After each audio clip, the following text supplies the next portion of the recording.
Alright, so ang next game po natin, ang dito po kay Rolly Boy Santos ay si Charis. Ito po second game. Sino makakalaban mo, Charis? JJ. JJ Baluyot. JJ, halika dito, JJ. Ba, isa pang magandang lalaki. Barkada mo ba yun? Yung kanina? Barkada. Talagang ano kayo, mahilig kayong magbilyar talaga. Mag-body-body kayo. Gaano kayo kadalas magbilyar? Minsan po pag ano, araw-araw po talaga. Araw-araw? Paggabi po. O, ikaw naman, Charis. Gaano ka kadalas magbilyar? O, ayaw sumagot. Ayaw sumagot ni Charis. Okay, Charis. JJ. Kalaban mo si JJ. How old are you, JJ? Magti-22 na po. Okay. Bimbo, make sure lang alam natin ang family name. Oh. Anong family name? Joseph po. Joseph Jeremy Baluyot. Joseph. Baluyot. Joseph Jeremy Baluyot. Joseph Jeremy Baluyot daw ang pangalan niya. Yan po ang ating assistant, si Bimbo. At nagsasanay na mag-cameraman at maging commentator. Okay. So, gusto mo bang ulitin ko yung ano, no? Maikli lang naman ang ating rules. Joseph, anong Joseph? Jeremy po. Okay. Ang rules po natin ay winner's break, 9 ball, pwedeng golden break, walang call shot. Okay, so hindi mo kailangan call. So pwede kang chamba. Ika nga. Oh, kamayin mo na kay Charis. Okay, good luck, Charis. Sana aalis ako dito, walang talo si Charis para happy ako. Para lahat talunin ni Charis. So, ayan na po. Start of game 2 dito sa Rolly Boy Santos. Billiard dito po sa Pateros. So, umpisa po tayo sa 0-0, ha? 0-0. Race 3 lang po to. Bagong table, bagong bola, bagong tapete, lahat bago. Bagong ligo. Bagong ligo din daw, din daw yung mga player. Oh yeah, may sama rin yan. Kailangan i-ready natin yung next opponent, ha? Rolly Boy, para makarami tayo. Sige, ayun, si Arnold pala. So, yung pong ginawa ni Charis, medyo pinlay safe lang po ni Charis. Aba, magaling palang mag-counter ito si JJ, no? Si JJ. Oo, marunong mag-counter, oh. Joseph. Yung mga pangalan, nakukuha mo, no? Okay. Para po malagay natin sa ating batang tiro yung mga pangalan. Ito si JJ, oh, matangkad, napayat. Okay, ulitin ko po. Yun, nagmintis. Ang reason po ng ating exhibition, pinopromote po natin ang bagong produkto ng batang tirador, which is the Zingwen table. Napakaganda po. Yung pong table na yan, nakakahalaga lang ng 120,000. Yun nga lang po, wala kaming installer. Kailangan po niyong pick upin sa aming mga dealers. So ito ngayon, titirahin to ni JJ. Tingnan natin kung Playing safe. ay hindi niya kayang maipasok, nagpe-play safe lang. Exciting naman po yung laro nila, no? Kasi una-una, sila pa yung mga amateur. At nag-i-enjoy silang maglaro dahil lahat ng gamit nila brand new. Brand new yung Palladium ball na halagang 15,000. Dati pong 17,000 yan. Kita po yung takbo ng bola, no? Ganda ng tunog, ang ganda ng gulong. Piti mesa. Maganda ang gulong. Piti yung tapete, CPBA, napaganda. Talaga si Charizo, inaano lang niya, ang tawag dyan, dinidepensa lang niya, Bimbo. Depensa lang. Aba, muntik nag-magic shot si JJ doon, Magic shot sana, pero sayang, hindi pumasok. Ito, medyo mahirapan si si Charis dito. Ano kaya gagawin ni Charis?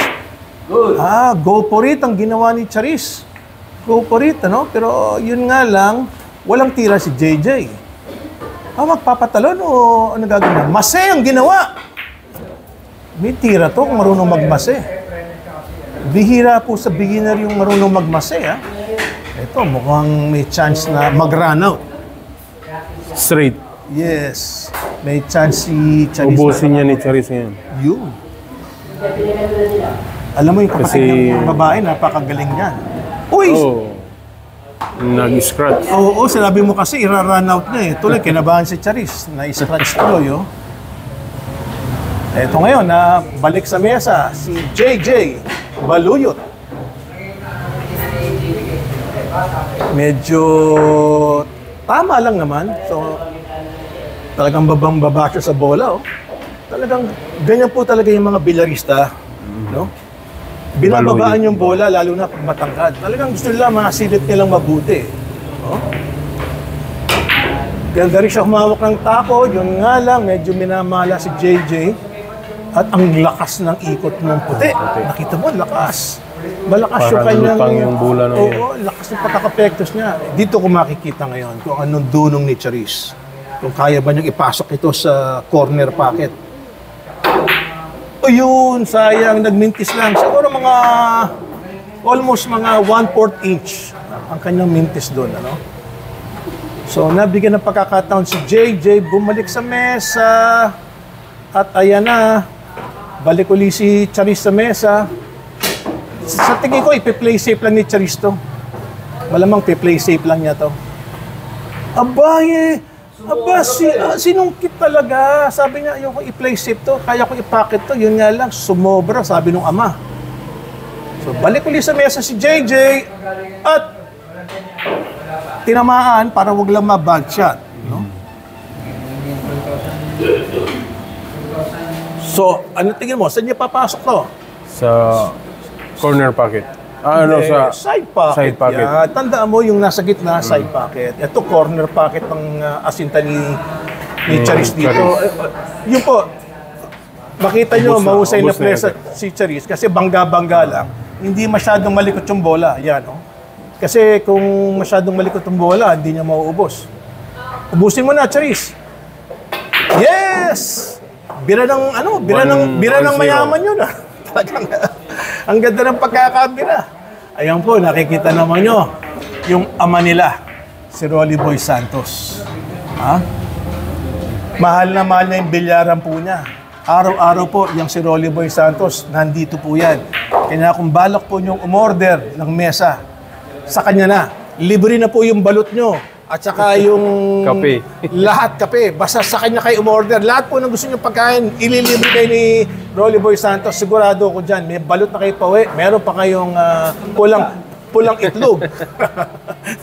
Siyempre naman. Ganyan mag-convince ng mga kliyente. Kailangan meron sila mga freebies pag meron kang binili. At yan po, hindi po biro yan. Ha? Basta bumili po kayo kay Rolly Boy. Meron kayong freebie pawi. Wow. Oo, muntik nagmintis, ano? Pero pumasok. Ang size po ng packet niyan is normal size. 4.5 inches. So, normal po yan. Pero natural, dun sa mga... Yan sa gitna ang 5 inches. Oo, 5 inches. Kaya mas maluwag po talaga yung gitna. Mas malaki ang butas. Ayan po. Pumorma na naman si Charis, oh. Next time po, pag sumikat si Charis, bibihisan natin ng maganda at todo makeup na yan. Eh ngayon, dahil first episode lang, sabi ko, tama na yung ganyang bihis. Umpisa pa lang. So susunod, todo makeup na yan.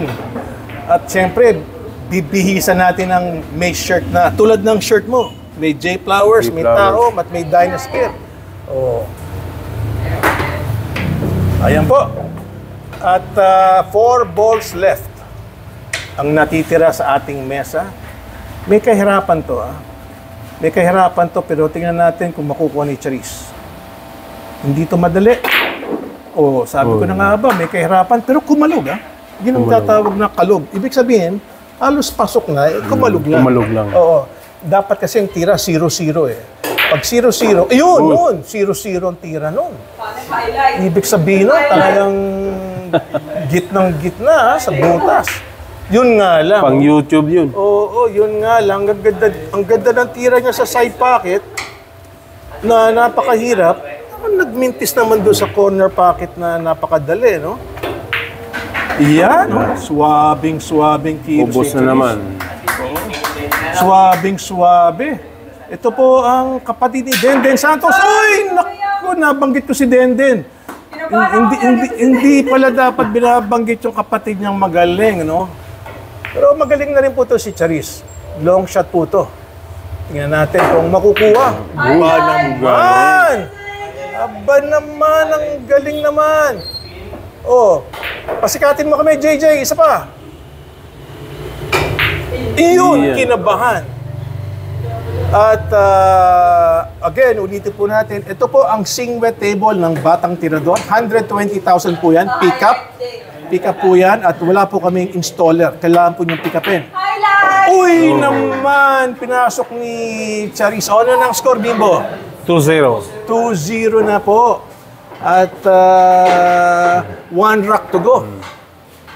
So, napakaganda po ng bakbakan dito sa Rolly Boy Santos, dito sa Pateros. Pateros. Sa 69? Hindi 69 to. Basta 65. Pateros. 65 Rosales. ba? 65 ang address mo, Rosales. Pateros? Anong number ng Pateros mo? 66, Pateros. Pateros. Rosales. Oo, P. Rosales. Uy, na-dry break, oh. Sayang yung dos. Hindi pumasok. Ulitin ko po, bagong mesa po yan. Yan po ang Zingwe na available sa Batang Tirador. No. At pinopromote po natin, pati yung mga bola ng Dynaspheres. Hindi po nyo kailangan manood ng magagaling na player kung kayo po may balak bumili ng aming mga produkto. No? Makikita po nyo yung gulong, yung mga tapete. Kanya po namin ginagawa to. No? So, nag-i-enjoy din naman tong ating mga amateur. Ayun, tinamaan po ni Charis. At may pasok din sa corner pocket. Yan po, nagko-coach yung ama niya, si Rolly Boy Santos, nasa harapan. Tinuturuan. Ay, yun nga lang, nagkamali siya roon. At na-bad shot siya. Bad shot. Pero mabuti naman yan. At magkakaibigan naman sila rito. Siguro, pagbibigyan niya si JJ ba? JJ. Oo, para... Joseph. Oo, si Joseph. Kasi yung kaibigan Jeremy. ni JJ kanina, na zero eh. Pero siguro to makaka-1. Ay, sayang naman. Bimbo, no? At sinusubukan niyang kunin yon. Hindi niya nakuha. So, babalik po sa mesa si Charis. Ganda ng pangalan ng mga anak mo, pare. Charis. Den. Magaganda pangalan. Wow. Uy! Mga pangalan dyan. Ha? Mga tsahin ko. Mga tsahin mo. Pinangalan mo pala sa mga tsahin mo, sabi ni Rolly Boy Santos. Ayaw nila ng mahahabang pangalan. Tsaka I see. Ayaw na mahabang pangalan daw. Ito po si Charis, ha? Long hair din tulad ng kanyang sister, tsaka brown hair. Bakit mga brown hair yung mga kulay ng buhok ng mga anak mo, pare? kulay. Nagkukulay. Sumusunod sa uso. Sumusunod sa uso. Akala ko original brown hair. Anyway, nagmintis po si Charis JJ. Roy. At napakamot ng ulo si JJ. Palagay ko, kayang kunin ni ni Charis. Basta manipis lang. Kunin ni Charis. Mahina! Bakit ganun ang ginawa ni Charis? Wala bang tira yun na... Meron. Oo. Okay. So, ito, halos nakatutok na yung bola. Yeah, magaling sa self-defense yan. Aba! Munti ka na. Sino magaling sa self-defense? Si JJ. Si JJ. Handa-handa na, tapos kinover yung sarili. Magaling sa self-defense. Tawag daw, self-defense. Self-defense, ha? Okay. Ayan po na... Saan nagpupunta si JJ? Ba't naghahanda na ng bag? Uwi na? Marami kang time sa bilyara. Bakit? Ha? Maraming time. Guys lang po. Okay, so ito po ngayon. Ano ba ang score natin? 2-0? 2-0. Naghahanda na umuwi. At i-intervene muna natin bago umuwi si JJ. Siguro may... Ayun, inuubos. Charis. Bakit mo naman sinisiro yung mga kalaban mo? Ayaw po nilang miss ko rin. Ang lupit mo naman. Halika nga rito, JJ. Oh, totoo ba yung sinasabi niya? Ayaw rin niya umiscore? Ha? Ayaw po magpa-shoot. Okay. So, May mga camera shy po kasi yan. camera shy ka ba, pare? Okay. Alam mo, kanya natin ginagawa to dahil nagbebenta tayo ng table. Zingwe. Okay? Doon sa laro mo, alam ko hindi ka professional. Anong advice mo? Maganda ba yung mesa? Maganda lang. Pangit? Okay po. Ha? Okay po yun. Okay na okay. Yung halagang 120,000 yung mesa, sa tingin mo ba, mataas, mababa? Pwede na po. Pwede na. O sige, advice mo sa mga kaibigan mo kung may bibili, ha? At atin din ng Dynaspheres. Yung Dynaspheres, kumusta naman ang gulong? Ano po siya, bagay siya sa outdoor. Kasi mabigat. Mabigat po ganun siya. ba? Pero bagay siya sa outdoor. Kaya tingnan niyo po yung mga drop-drop na ano siya. Parang nadadala yung pato. Mga gagawin sa banda. So, ibig mo sabihin, pagka air condition, hindi siya maganda? Maganda din po. I mean, ano Oh. po, mas bagay lang dito. Mas bagay lang pagka walang aircon. Opo. Okay. Gusto ko si Charis. Maganda. Smiling face. No? Siyempre. Very, very, very charming. Yun ang po importante. Oh, kamay naman kayo. Yes. Ang kamay ngayon, uso na. Give me 5. Alright. So, maraming salamat Peace po. bomb na, peace bomb. Yun po ang ating episode 2. So, next game po ni Charis. Sir, palalaban Alright. So, maraming salamat po. At ulitin po natin. Zing Wet Table po. Halagang 120,000. Available po yan. Dito kay Rolly Boy Santos. Kung gusto po niyo bumili. Maraming salamat po.